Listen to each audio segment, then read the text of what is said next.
sto prendendo un po' d'aria, un po' di ossigeno che ne ho bisogno perché mi manca l'aria.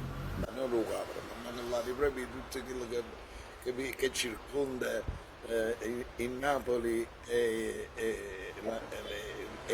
la passione. Il Napoli e la passione. Questo presidente dei calciatori praticamente è un patatello. È un patatello, riesce a individuare adesso i problemi. Prima cosa il tifoso vuole vincere perché è vessato dal lavoro, dal capo, dove lavora, è vessato dalle mogli, poi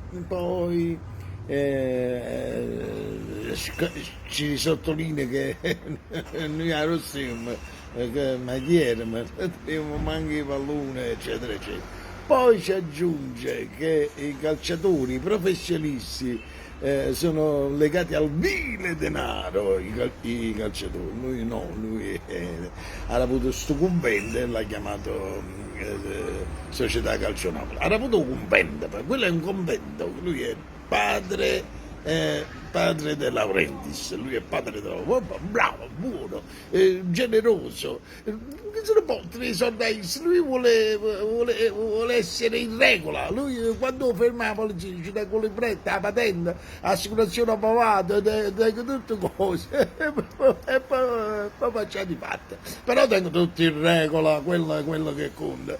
Allora noi siamo un popolo fortunato che abbiamo avuto questo padre De Laurentiis. Padre Laurentiis che sta facendo questa missione a Napoli, non è solo il calcio, questa è la straordinarietà di quest'uomo, che lui è venuto capo calcio, è venuto per salvarci, per civilizzarci, per darci dignità, per dire voi siete europei e io vi porto in Europa, voi appartenete alla comunità europea.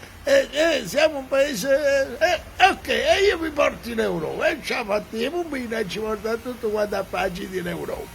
Ma voi vi rendete conto? Noi dovremmo veramente, ognuno di noi si mettere a capolietta la fotografia di padre De Laurentiis che è venuto qua, del calcio era un pretesto, è venuto a salvarci. ma che cosa sei? E non solo, ma ci ha fatto una, capito? Va bene, ma ci fa contento e poi ti vengono lo scudetto. Io me ne posso, a mio figlio ci dico, ma che vuoi, la mangi? E ti preoccupare, t'accatti. Basta che ci dico, t'accatti, tu stai senza pensiero.